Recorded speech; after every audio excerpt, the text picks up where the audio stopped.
Coucou tout le monde! Le vite fait d'aujourd'hui sera consacré une fois encore à de la bande dessinée. Et plus particulièrement à un comics du coup. Et oui, et vous allez voir que pour un comics, le genre comics était peut-être et va être surprenant pour le thème d'aujourd'hui. Aujourd'hui, je vais vous parler de Game of Thrones. Et ouais, ça va peut-être vous surprendre, je pense qu'il y en a beaucoup qui connaissent la série, hein, on va pas se mentir, c'est plus facile à voir une série que de lire un pavé comme Game of Thrones. Et ben elle existe en version comics, cette histoire. Alors, j'aurais pas beaucoup de points de comparaison puisque je me suis arrêtée au milieu de la saison 1, je crois, quelque chose comme ça, dans la série télé. Et le roman en lui-même, je ne l'ai pas encore attaqué, pas encore eu le temps. Donc, j'aurais pas beaucoup de points de comparaison pour ça, donc on va le prendre vraiment pour ce que c'est, pour un comics. C'est édité chez Dargo, c'est le premier tome qui retrace le tout début de la série télé pour ceux qui ont vu la série télé. Je ne peux pas vous dire où ça s'arrête au niveau des chapitres du roman. Hormis George R. Martin qui a collaboré à cette histoire, bien entendu, on a Abraham et Patterson pour le scénario et les graphismes. Dans ce tome, la famille Stark gouverne le Nord, hein, vous le savez, c'est le gouverneur du Nord, le Lord Stark. Il accueille chez lui la famille royale avec des nouvelles pas forcément trop bonnes, tout le monde le sait maintenant. Et il y a des complots apparemment qui se mettent en place dans le royaume, la stabilité du royaume est en jeu, tout ça, voilà.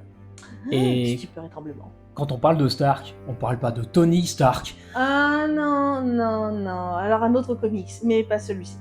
Merci la petite voix pour ton intervention. Il n'y a pas Spider-Man non plus, je te rassure. Là, on est vraiment sur de la fantasy, on est vraiment sur Game of Thrones. Stark comme Lord Stark. Les rêves de la petite voix sont toujours sympathiques. On est fidèle à la série télé, je trouve, hein, au début de... Alors en tout cas pour ce premier tome, on est fidèle au début de la série télé. Moi je trouve que ça colle bien. Pour le roman, vous me direz si vous avez le point de comparaison, vous, moi j'ai pas encore. Par contre, j'ai trouvé qu'au niveau... pour faire la comparaison justement avec la série télé, puisque pour le moment je trouve que c'est fidèle, ça fait moins glauque et moins effrayant que la série télé. Dans la série télé, on a cette ambiance vraiment, on voit que c'est vraiment un public adulte et même assez avisé à qui on s'adresse. Parce que clairement, on peut pas montrer ça à des enfants.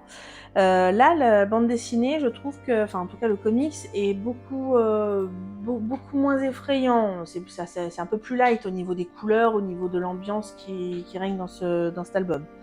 Au niveau graphisme, c'est cool.